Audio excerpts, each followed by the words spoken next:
back for another one. We were just here with you the day before yesterday, I think. Or was it last night? No, it was the day before yesterday, if I'm not mistaken.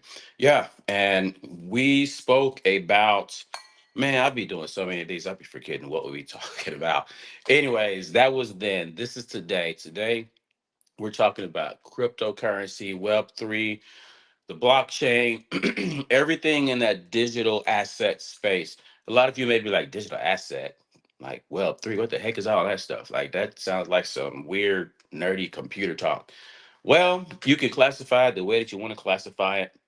But ultimately, people said the same thing about the internet back in the day.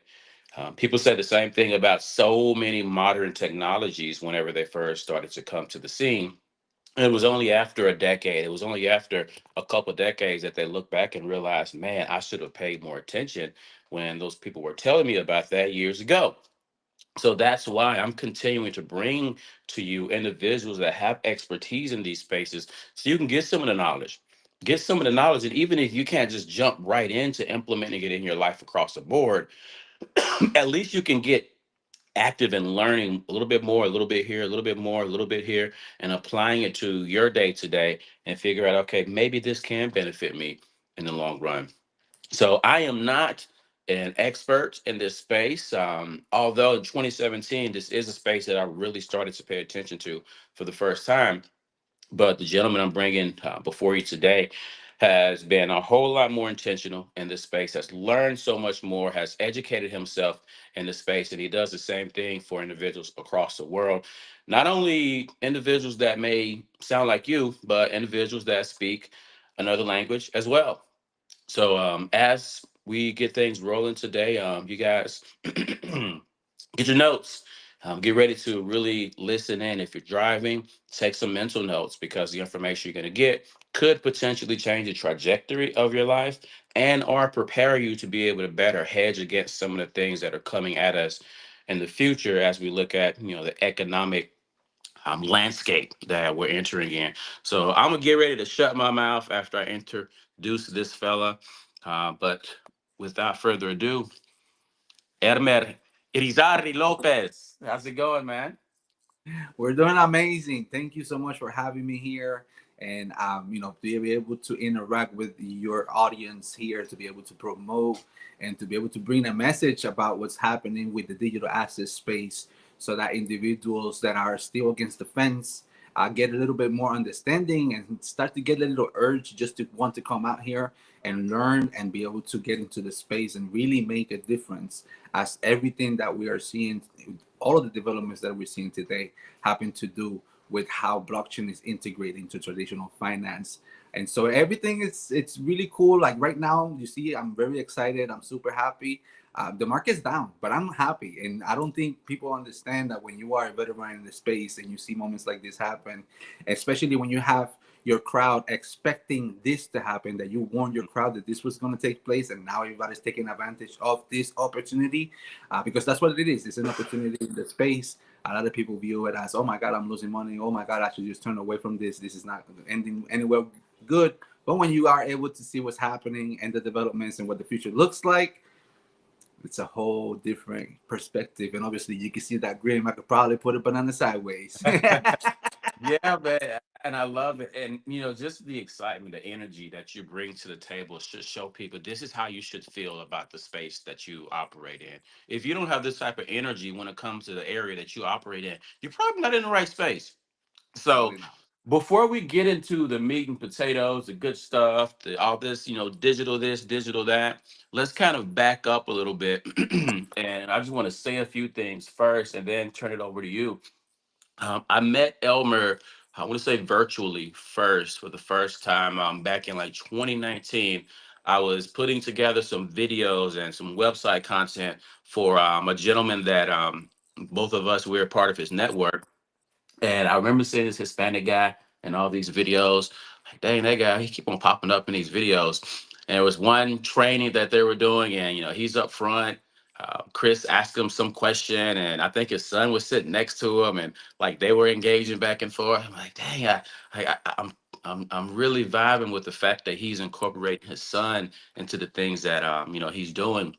So what I wanted to say is, and this is kind of speaking to the fathers out there, is you are an example of the man that your son, specifically if you have a son, you are being an example on a regular basis of what he sees as a potential in his future. So many of us, I'm not even gonna say us because I don't put myself in a category, but so many young men are learning what they're going to be as an adult from somebody outside of the household. They're learning from society. Society is saying these are your potentials for the future based off of what you look like, what you sound like, where you come from. This is the potential for your future. But Elmer doesn't allow that. He takes so much more control over the direction that his children are being exposed to. So I just want to first and foremost commend you in that space. And seeing your son age over the years is crazy, but seeing the things that he's been getting involved in, how he's taken a unique approach to his future, is just a testament to the leadership that you've laid out in the household. So I just wanted to say that, man. Give you your props for that, and just use you as an example. Like, we need more of them out there like you, more fathers like you, man. I appreciate that very much.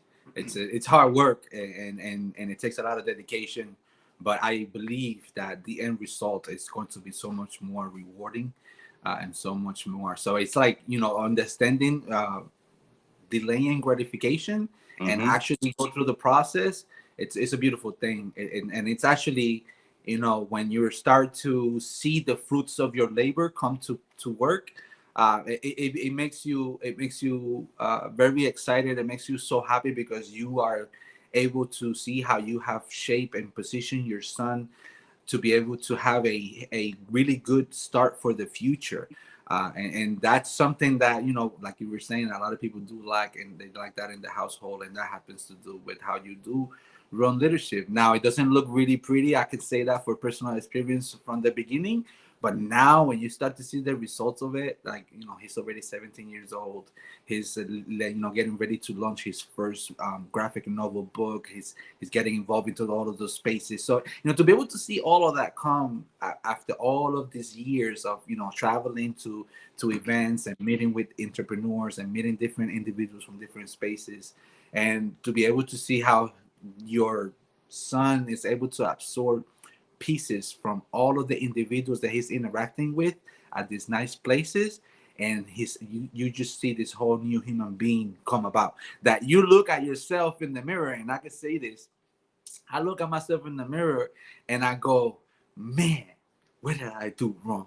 Right. And so it's like I could have been so much far ahead if I would have taken the stance that these kids are taking, right? But then again, it all has to do with what happens in the household and leadership that is taking. And like you said, I've never been part of wanting to hype or jump on the train of the status quo. I've always stepped out, looked back, and look at what it's actually going on. And if there's anything in the background that could be changed for the better, let's work on that. And I think that's what, and I really do appreciate your words, Brian. It's Yeah, something that fathers don't hear often. And so that really does, reach a place in my heart. And I appreciate that. man, it's my pleasure, man. And just a few of the words that you just shared just now, are a testament to the need for us to take what we have and pour it into the next generation. Oftentimes we say, we're like, dang, like, if I only knew this when I was his age.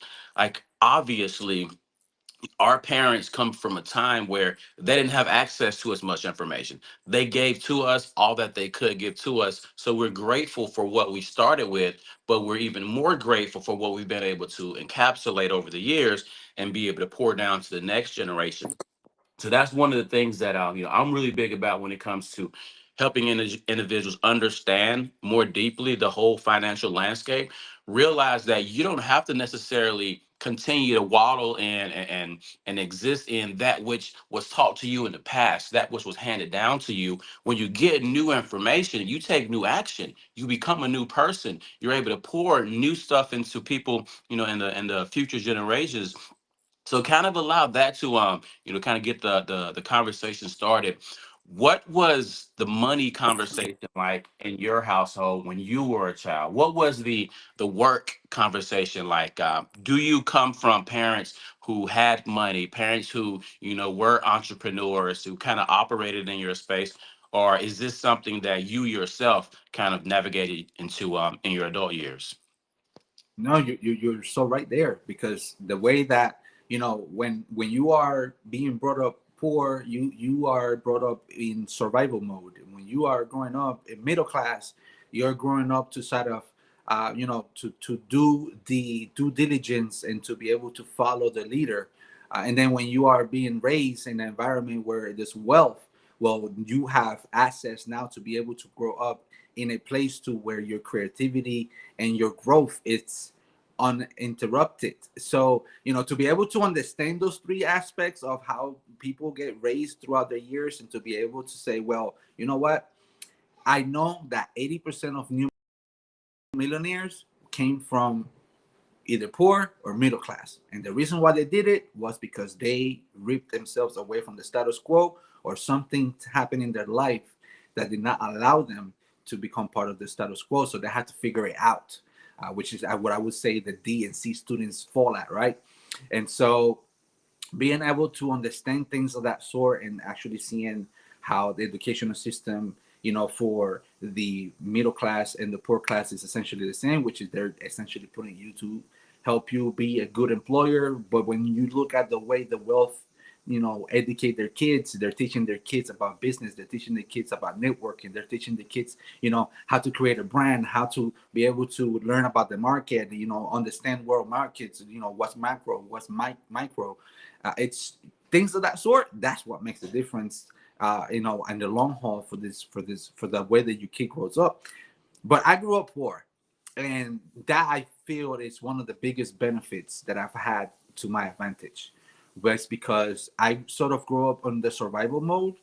But while growing up in the survival mode and being able to observe the different classes, and observing how these kids, they do not have to struggle, so they're happy, they're growing, they're destroying, they're doing things in there.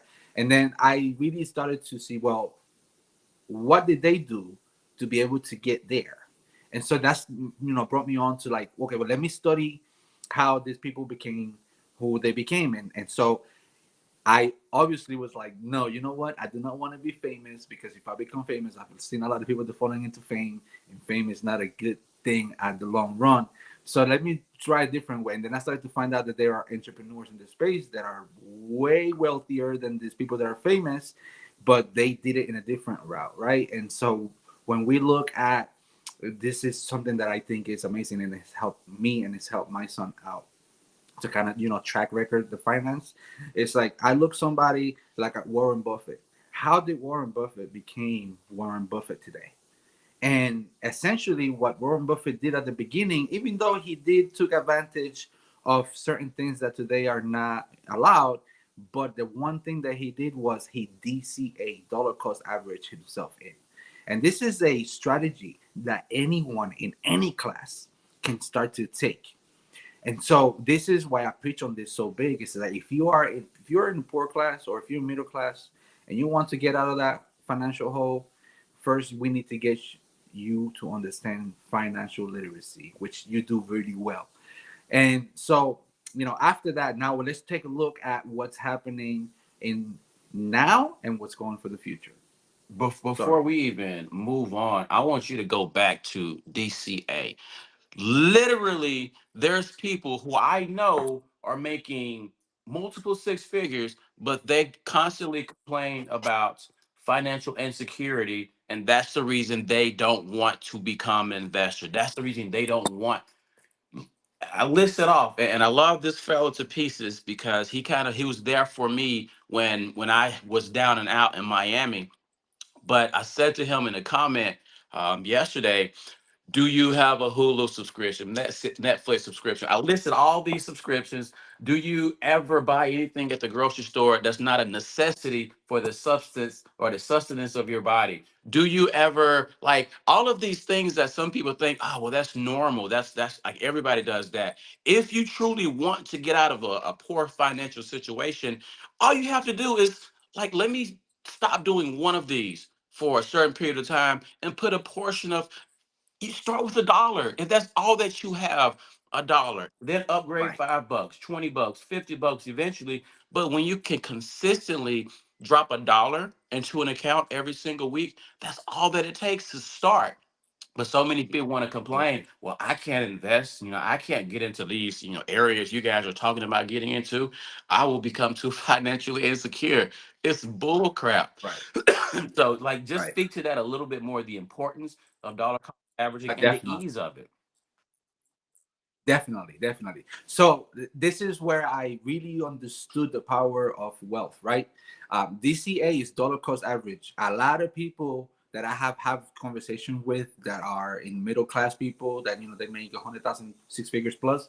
When I mention the word DCA, they goes, well, yeah, well that's the cost of a cup of coffee, and they don't understand that that is actually a strategy because they think, oh yeah, dollar cost average, that's the price of an item. Oh well, no, it goes further than that. See, when you start to create, and this is why I was really able to see how it grew for Warren Buffett, right? Because I'm using Warren Buffett, I'm not using nobody in the crypto space because he's the first one who I've studied that I've seen that strategy work for, which is every time you get paid, take $20 out of your paycheck. This $20, just like you take your 10% for tithing, well, maybe it could just be 5%, maybe it could just be 2%. But as long as you are able to discipline yourself to be able to add that drop in the bucket consistently, you are only going to be able to grow for the long term, because this is the best part of this. When you are in a DCA mode, dollar cost averaging yourself into an investment, you are doing so managing risk. What does that look like? Well, managing risk in the DCA format is you not having to worry about the funds that you are investing. It's you are investing what you're willing to lose. So whether that's 5, 10, $20 a week, that it's enough. Because if you take $20 a week and you times that by 52 weeks, that's a hefty amount in 52 weeks. So just think of, the markets have the volatility, and this is something that everybody like to kind of stick on. Oh well, if the market is volatile, so as I'm putting money on the way up, and then it starts to go down, all that money that I put on the way up is losing money. Well, no, because you're doing it for the long term. If you look at Warren Buffett's strategy, he bought Coca-Cola until he couldn't buy Coca-Cola no more, right? That he DCA Coca-Cola. That's how he became one of the biggest, richest people. Was by little, putting chunks of money. Because remember, he started when he was 14 years old, putting little bits of money every time he got money into the Coca-Cola stock. He bought Coca-Cola stock every time, every time. And what was he making his money out of? He was living out of the dividend. There's spaces in the cryptocurrency space that you could do that today, and way higher percentages that it did back then, and then it does now under the dividend. So, and I'm trying to provide this type of conversation as the traditional market, just so that people understand, right? That it's alike in the cryptocurrency digital asset space. And that's the thing. That's what the bright thing about it is that once you learn that every time you drop something in the bucket and you are dropping something in the bucket that is something that you do not have to look back on, when you see the market take a swing and the market starts to go down, what do you see? You see all of these big people ready to be able to grab some at the bottom. And so this is the reason why, if you do not have big amount of funds, you want to do it, you know, you keep on filling the bucket by drop into the bucket overflows. And when does the bucket overflow? When you have done it for long enough, and when you have been disciplined long enough to be able to see the fruits of the market. So this is how Warren Buffett became one of the most influential men in the traditional market space. And why is he so famous? Is because he became so rich, but nobody really looks at how he took that $10 a week, or $20 every 2 weeks, or whatever it is your situation. Like if you are in a in a weekly or bi-weekly paycheck, just the same way that you take out those $10 so that you could go buy whatever it is you like to buy wastefully, And when I mean wasteful, it's like fast food or maybe alcohol or anything other that you can think of that could be put as a wasteful because you just, you don't really need Mm-hmm. that. That money right there, quit that and start putting that money right there onto an investment. And as a matter of fact, I will do you one even better. Sit down with a notebook and do the math. How many years have you been doing? I go to. I like to go to Burger King every 3 days out of the week. How much money are you spending on those 3 days? Now let's quit eating Burger King. Let's go for something that's like maybe a fruit at the fruit stand for $1, and let's take this the $17 or $20 that you're spending on fast food, and let's put that into this account. Mm-hmm. Now, does that hurt you? No, that doesn't take any effect of your income. It's not going to make you go broke. It's not going to, if you see the market swing, you're not going to care because just like Warren Buffett did, when the market went down, he bought. When the market went up, he bought because he was not worried about the investment per se. All he was worrying about is how big can I make my dividend paycheck be? And so that's how you're able to see the strategy that Warren Buffett used. You can apply a very similar strategy to come into the digital asset space, especially when you start to learn, things that are going on right now with this shift of the financial space as a whole that we're going over, right? And we're going to get into that conversation quick. How the whole entire financial system is being already implementing this new one, and that is all going to come operational this year. And that right now we just have a pushback from March to July for the United States, but essentially Europe has already started.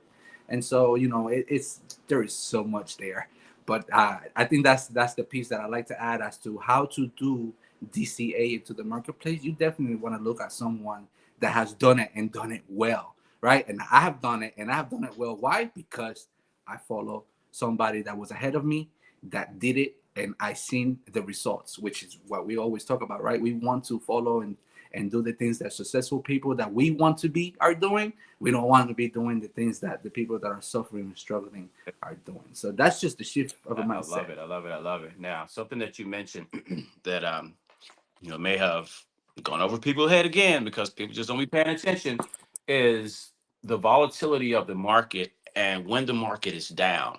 Lots of people get very fearful of getting into certain markets when the markets are down. But those same people get super excited on Black Friday. Black Friday is the same thing. All the prices are down. So when the market is down, it's just Black Friday of the market. So It, it's exactly how it's yeah, treated. that That's exactly how. exactly. So when you see all this red, you should be excited. Oh my goodness, I got a little extra. I'm gonna make sure I don't eat as much and put that money into this market because it's on sale. Let's go get this sale. And whenever the market It's on gets sale. back to quote unquote regular price, or if you understand the fact that the trajectory over time in most of these markets are going to go up, you'll understand that in the long run, I'm going to come out on top. So let me get this while it's on sale. So I'm glad that you mentioned that because I wanted to pour that in because Yes, lots of yes, people need that analogy to make sense of things for them. But let's go ahead most definitely. and let's kind of get ready to transition into the space that you have been really focusing your time and attention into over the years. So kind of give us a little background on how you first got started and the whole cryptocurrency, Bitcoin, that whole space, how you got started in that space, and really how long it took you to say, you know what, I really got my hands on something serious. Let me really focus in on that. Definitely. Well, before I do that, I just wanted everybody to see that I am representing my very first investment. So just because when I get into this conversation, I'm gonna be going between different spaces, and there's people that have different feelings about it. But here's my very beginning into getting into Bitcoin, and this is kind of crazy because I'm about to say something that is going to shock a lot of people. Okay, but you should use this as a lesson. Okay, so here it is. I saw Bitcoin first in 2014. The reason why I ran into Bitcoin was because I was researching the markets and the shift of the markets with the 2008 fallout, where everybody was bailed out. And that's when I really got into, well, you know what? If these individuals can get bailouts, which is money so that they can survive, well, why are us regular people having to suffer the consequences, right? So that was the question that got into my head that made me start to do the research. And I was like, well, and that's when I was like running into the information about, well, we are in a fiduciary note that is essentially worthless. They did that change in 1971. And so when you really start to look at now what the history of monetary systems are, and I can just go back, I'm not even going to go that far. I'm going to go to the Roman Empire. It's one of the best ones that everybody knows about. The Roman Empire's failure was when they started to create the fiduciary note that we know of today as the Federal Reserve note. So we today, most Americans, they see a Federal Reserve note, and to them, what is they equate that to a dollar. That is not a dollar. They call it a dollar just so that it can make it seem that the name didn't change, because a dollar is a United States note, treasury note. That's a dollar. We had that switch in 1971. So understanding the way that those, market work, and this is the reason why I'm using the Roman Empire, is because that's exactly what the Roman Empire did. The Roman Empire had a gold standard. We had the gold standard. And what happened to the Roman Empire that made it start to diminish into its falling was that, they got greedy, and instead of keeping the gold standard, they started to create what's called a fiduciary note. The fiduciary note for the Roman Empire was the copper coin covered in gold. So that's fake money, right? And that's what caused that empire to fall apart monetarily. What do we have in today's money? Well, we went from the treasury note to the fiduciary note from the Bank of the Federal Reserve. So that's the exact same thing happening in our time. Was in the Roman Empire, they did copper with gold. In our time, they gave us another piece of paper note, except that this one will not be redeemable by gold or silver. It will be redeemable by nothing, because it's debt. It's a fiduciary note. It's a fake note. And so many people that I speak to today still don't understand that aspect of money. And so understanding that, and understanding that cycle, you start to understand that the most that one of these empires have been able to run with their currencies being in power is a period of around 100 years. If we look at the Federal Reserve when it was created in 1913, which means we are a little bit over 100 years at this point. That should give us a huge picture. No empire lasts over 100 years. We have extended it 11 years after, but now we have this new ecosystem coming into play, called the new financial system. A lot of people call it Basel 3. A lot of people call it the Fed now. And this is all people using acronyms and based on that lack of info. But we are seeing what's called the Basel 3 that's been implemented since March 2023. We are now starting to see the beginning conversation for the regular people that there is something coming in now in July. It was coming in March. Now it's coming in July. And what is that coming in July? Well, the Fed Wire, which is another system from the Federal Reserve, is going to come live. What is that for? That's to be able to do transactions on the blockchain. So that's, understanding now that the blockchain technology comes into play as the new foundation of the financial system. And that, essentially having that understanding, now we could jump into the next step, which is understanding that on this level ground system, we are able to see the traditional finances work and built, as well as we have seen the decentralized side with Bitcoin and all of the other altcoins, right? Now, me getting into Bitcoin, this is kind of funny, because when I found it in 2014, I did not have enough knowledge to be able to purchase it, because you can do many things to be able to acquire it. But at that time in 2014, I was not knowledgeable enough to be able to get around it. What I did got around to doing was, and this is a lot of people don't remember that this happened, and this is how you can understand how far back I go because you can find this information, is that Bitcoin at the very beginning had a faucet.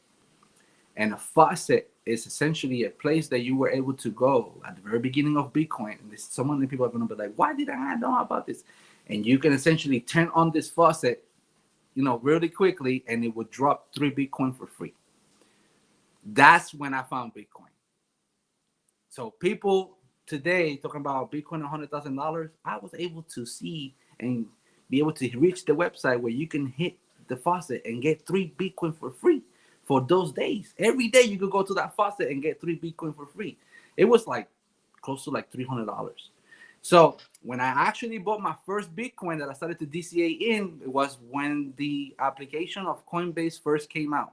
When Coinbase first came out, that's when I made my first purchase because it was the easiest format. I was not technically I was not involved in how to use the computer well. But now I'm, that's a different monster, right? We've got a couple of years under the belt. Now we could run around the whole entire space.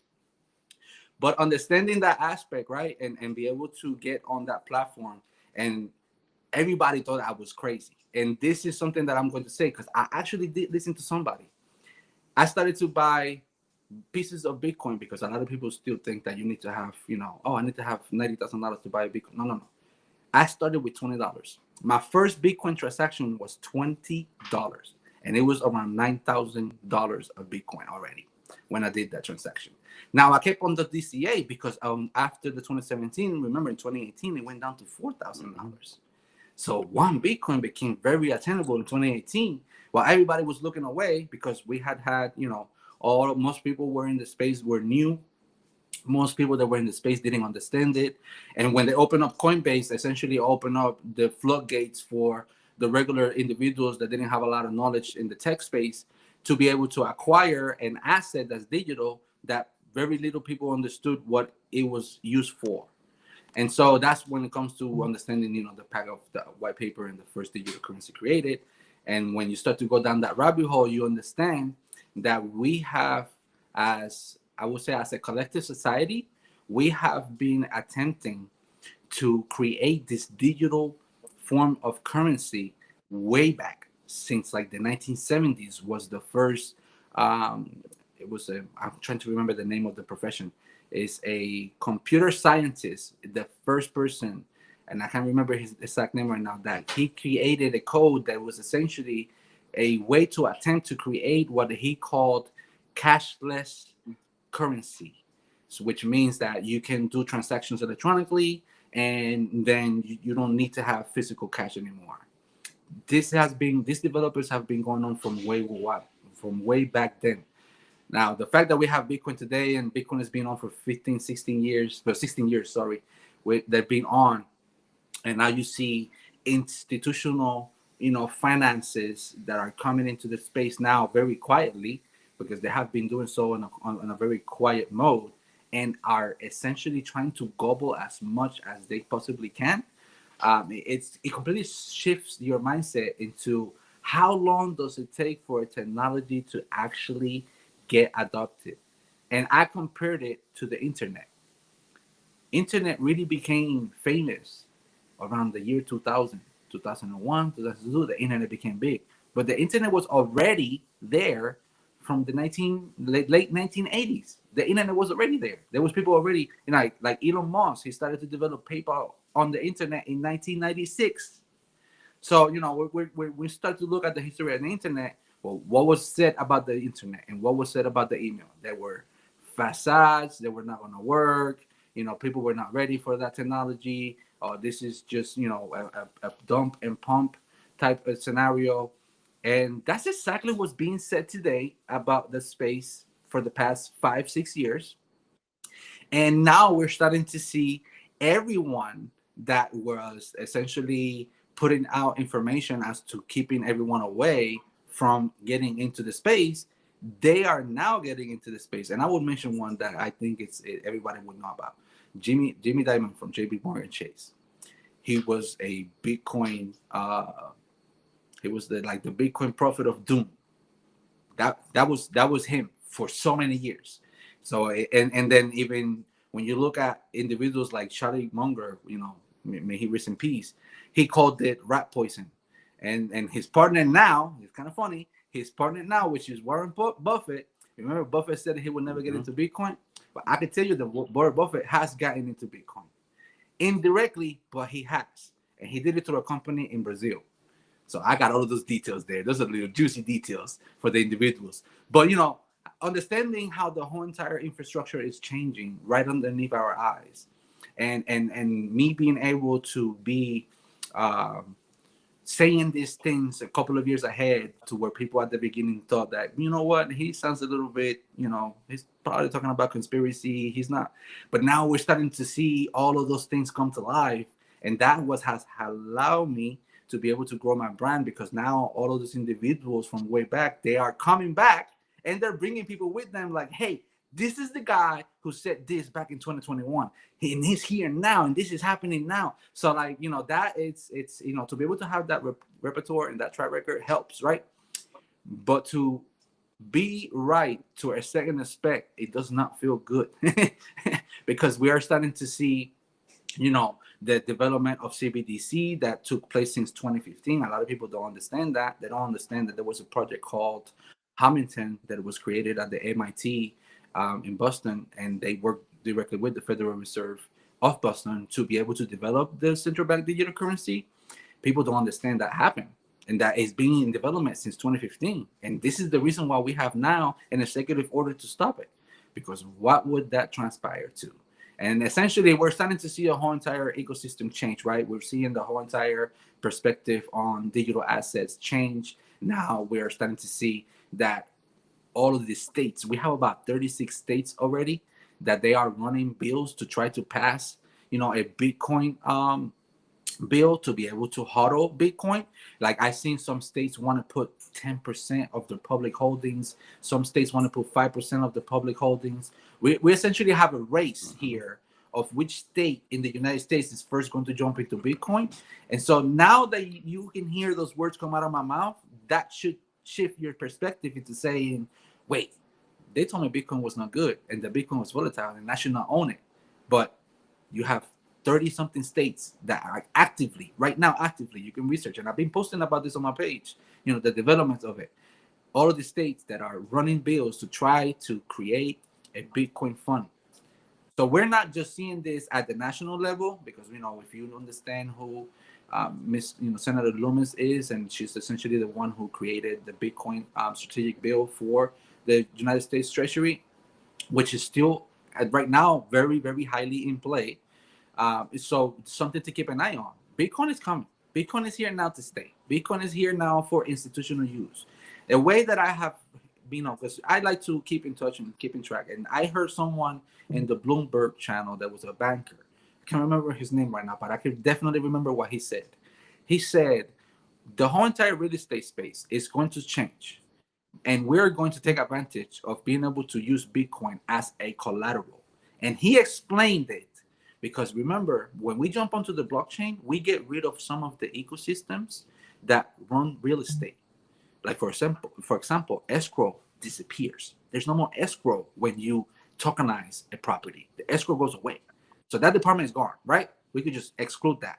That's going to allow the system to work more fluently, because that would avoid a lot of fraud that happens in the space. Because now with the tokenized asset, which is called a RWA, a real world asset, that is now going to be able to be not just tradable on the blockchain, but you will be able to 100% be able to understand and know that you are the holder of that property.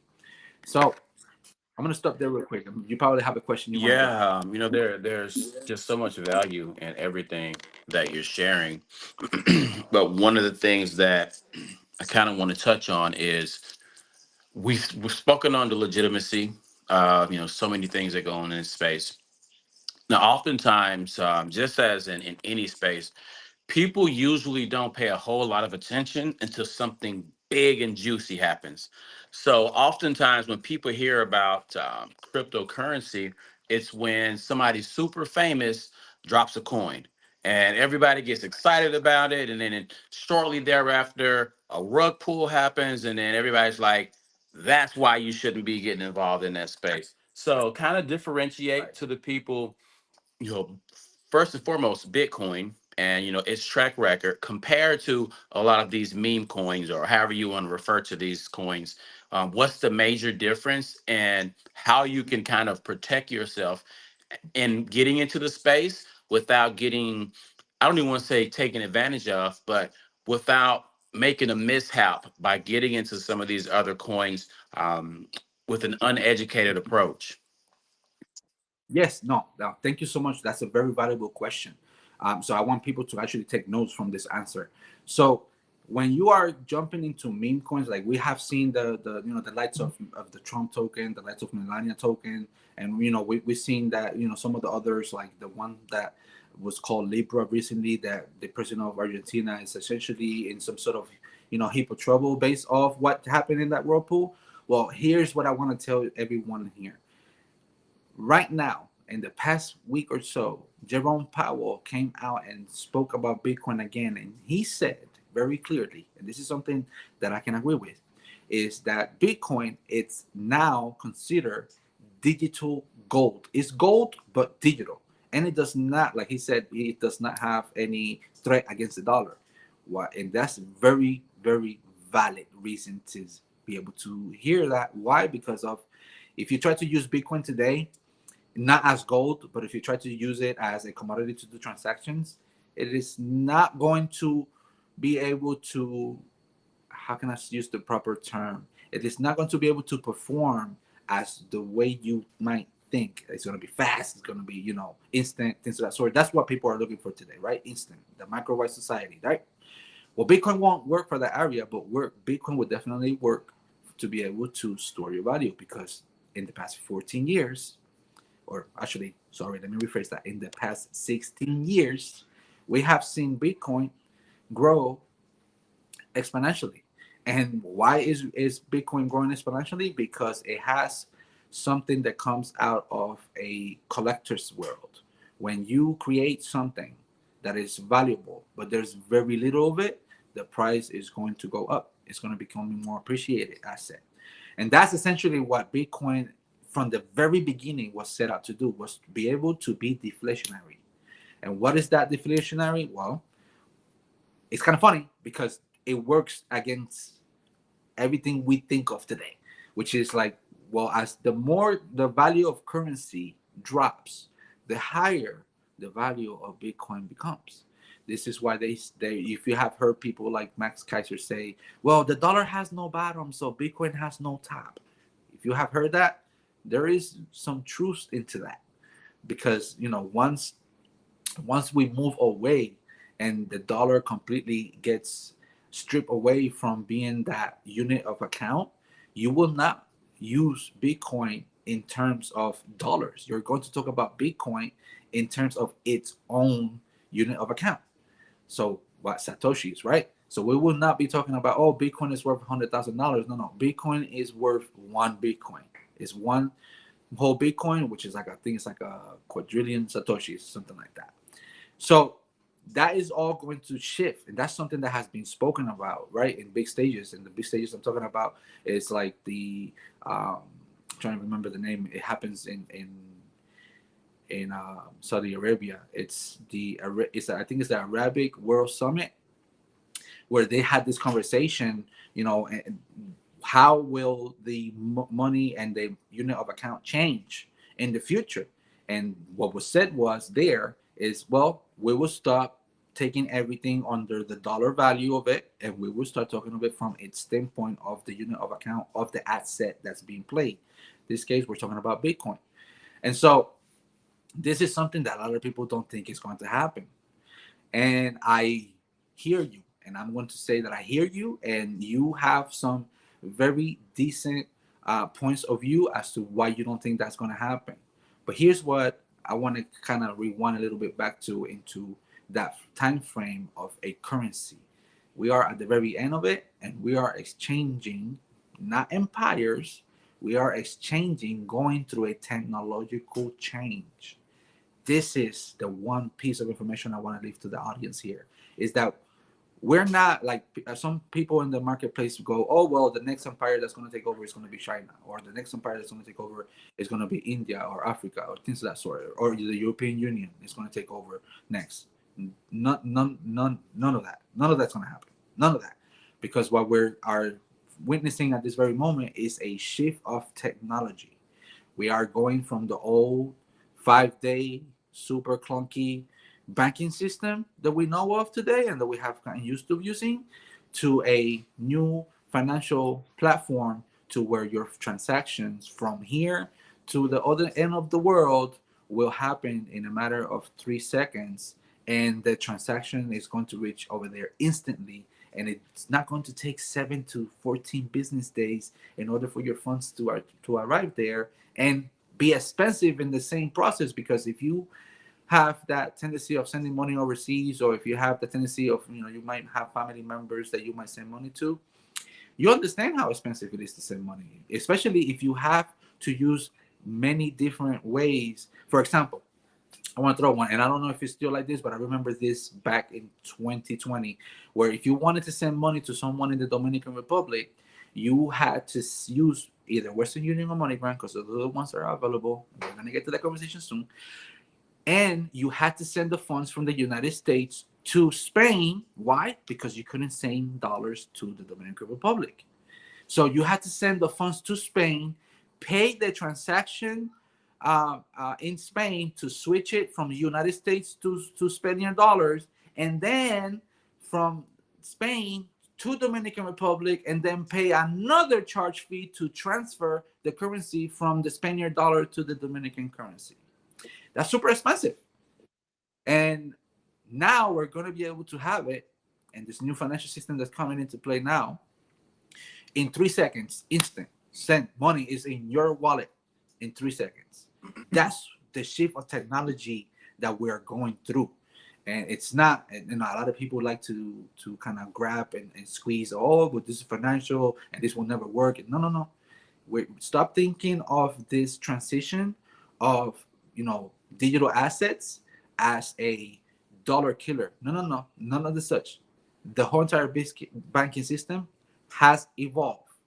It's not going to die away. And this is something that I get a lot from my Bitcoin, my Bitcoin only, I'm going to call them the Bitcoin maxis, crowd, right? That but the Bitcoin is here to kill the dollar, and it's here to be the prominent one and the best one. And it's like, okay, so then tell me how you will go by a Black Friday sale with only being able to transact 6 transactions per minute. Can you? I mean, I think people will have to camp at the store to wait for the transaction to go through for you to be able to go home with the deal that you got on Black Friday. Right. That's not work. But it will work as digital gold. Why? Because I could make that transaction happen and use it as collateral for a property. I could use it as collateral for a loan. I could use it as collateral for many other things. But I don't see it, from the numbers that I'm talking about and understanding that aspect of the banking system. I don't see it being the unit of account of the world. Definitely see it as digital gold being transacted. Now, who has put themselves into that place? And you know that I have some background on the merchant accounts system. And this is something that I bring up forward because a lot of individuals don't understand that aspect. And that's the reason why what I just said goes over the head. And it's that in a merchant system, when you're transacting in a credit card, okay, right now, today, there are 7 different companies in place for the transaction to go from one end to the other. Now, that has been improved for it to have the highest amount of speed because we have Visa that runs 750 transactions a second, right? But can it compete with something that it would be less than 3%, a fraction of a penny, and I could do it not just in the day, but I could do it in seconds? You choose. You want to pay the 3% for the transaction fee, or you want to pay a fraction of a penny for the transaction fee? As a business owner, I want to pay the fraction of the penny. I run a merchant account myself for my business. I pay the 3% now. Would I love to pay a fraction of a penny for that transaction? Of course I would. Anybody want to sign up for that one? But that's just, the things in the space that you must understand. And this is the reason why it takes so long for that transaction to get reversed, right? We can get into the chargeback soon. But that's why it takes so long, because the transaction road on the way back, it's not fluent. It has to be verified each step of the way. And this is why it takes so long as in this banking system that we use to be able to get the funds back from a transaction. Now that's something that I want everyone to be able to take value on and understand, so that they can start to see how this new entire financial system is going to improve everyone's lives. But you must be vigilant, because there is an under layer that it's called the central bank digital currency, which the European Union has already launched forward, but here in the United States is being halted, and we need to be very grateful and gracious and take advantage of this moment, just so that you start to understand what we're getting into. I love it, man. So we're going to be winding down here in a few minutes, but what I want you to do, we're definitely going to have you back to speak on some specific areas a little bit deeper, especially when things start to happen in society. We have to do like an emergency session where, hey, we're going to bring you in tomorrow and make sure that we speak on this. So, hey, we can do this tonight. But what are some things that people can do if, Bitcoin, the blockchain, cryptocurrency, Web3, if all this stuff is just brand new to them, where can they go to be able to get the help from you to learn a little bit more and start to get their feet wet? Definitely. So am part of a team of individuals at LearnVault, which you could go to school, SKOOL.com/LearnVault, to be able to get education for learning about cryptocurrencies. But if you want to have a one-on-one with me, you could definitely reach out to my consultancy at CEOEIL Consulting. We deal with Web3 and AI education, and we are able to serve you there in a more one-to-one, to provide you with all of your questions and all of your doubts that you might have, to be able to clarify them for you. We will be able to do so there. So go ahead and visit ceoeil.com, and you can go and book a consultation so that we could get this ball rolling. I love it, man. I love it. And I know some of you guys may um, use platforms like School as a very powerful platform. And I know these guys are really doing a lot to educate people in that space. And that's one of the things that I really just want to make sure everybody understands is the importance of education.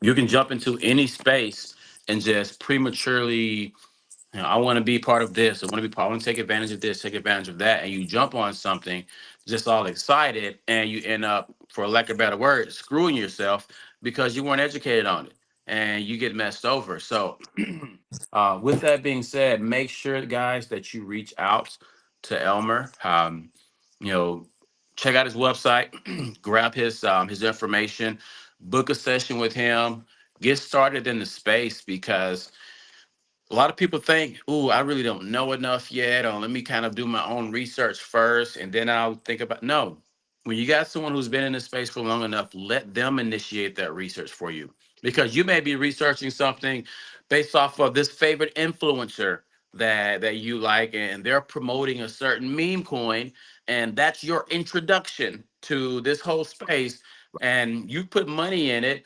Oh my goodness, it's going so high. I got to put more in. I got to put more in it. And then overnight, it plummets and you lose all your money. And you're like, I knew I shouldn't have gotten to that whole crypto digital space. And there you are with a horrible experience because you didn't get in the right way. So appreciate you That's again, right. man, for your time, for sharing all this information. We'll definitely March is going to be a crazy month. I'm probably only going to have maybe 1 week that I do these sessions in March, but in the beginning of the second quarter, we'll definitely have to have you come back in, because those first 100 days or so of this new administration will be behind us at that point, so we can kind of reflect on some of the things that have taken place and what we forecast for the rest of the year. So, any final words, man, before we call it a morning for me, afternoon for you? Yeah, no worries. Well, in the one little quick aspect I like to run by, meme coins do not have utility So you are essentially betting on a horse race. When you are investing in Bitcoin, you are investing in utility of the future, and to be able to also have a non-inflationary, deflation, not an inflationary piece of digital data that you can hold and take anywhere around the world. So I'll finish with this. Now they make cryptocurrency wallets in Mm. rings, and so you could get around anywhere with, you know, I'm not gonna say that I have millions. Okay, I don't want nobody to come rob Yeah. me. But you could walk around with millions of dollars in your ring, and you can get around anywhere in the world, and nobody will ever know. They think it's your marriage ring, and it's just a regular ring, and it's black, and it doesn't look valuable, but it's very nice, and it's a very nice little Love it. touch to be able to stay under the radar, I right? love it, man. Most people don't miss or misplace their rings. But a lot of people, some of these other wallets that they don't pay a lot of attention to, you may misplace it here or there. I actually had to learn the hard way. I had I forget the exact way to describe it, but I had a wallet on my laptop, and an older, no, it was my current computer, but I had to have my hard drive replaced, and the wallet was on my desktop, so it's gone. um, anyways, Yeah. I Yes. appreciate. We'll talk about that next Yeah, time. We'll definitely, get into definitely. that. We'll dive deeper into the wallets, but yeah, man. I appreciate your time again. Hold tight. I'm gonna put you backstage real quick. Close out with the audience. Then I come back and close out with you. Good deal. I appreciate it, everyone, and I appreciate you for being having me on this space today. Everyone have a blessed day, and we catch you on the Yes, next time. indeed. All right, man. Ladies and gents, thank you for tuning in to another session of Legacy Dialogues. There's so many people in today's day that have initiated the process of creating a legacy that they're going to be able to leave behind, and doing so in the cryptocurrency, the blockchain, Web3 space. Some of the information you got today, hopefully you can take and you can utilize and figure out, how can I allow this to be a portion of that legacy that I'm going to create for my family. So with that being said, guys, we'll be back here tomorrow. Now, tomorrow we're going to be speaking about the My Card again, the digital business card. Digital. Everything is going digital, guys. Digital business card, micro website. All of that good stuff to help you properly brand yourself, properly start to network, properly market what you have to offer, and potentially earn a little bit of additional income streams at the same time. Specifically, tomorrow we're focusing on athletes. So if you have a child that's in high school that's about to graduate, he's an athlete, she's an athlete, I don't care what sport it is, reach out to us, tune in tomorrow. We want to be able to give them a free tool that they can use to help with the scouting, to help promote themselves, and potentially be able to lock in some brand deals. So, with that being said, guys, we'll see you tomorrow. Much love. Y'all stay tuned for any updates, and y'all stay well. See you soon.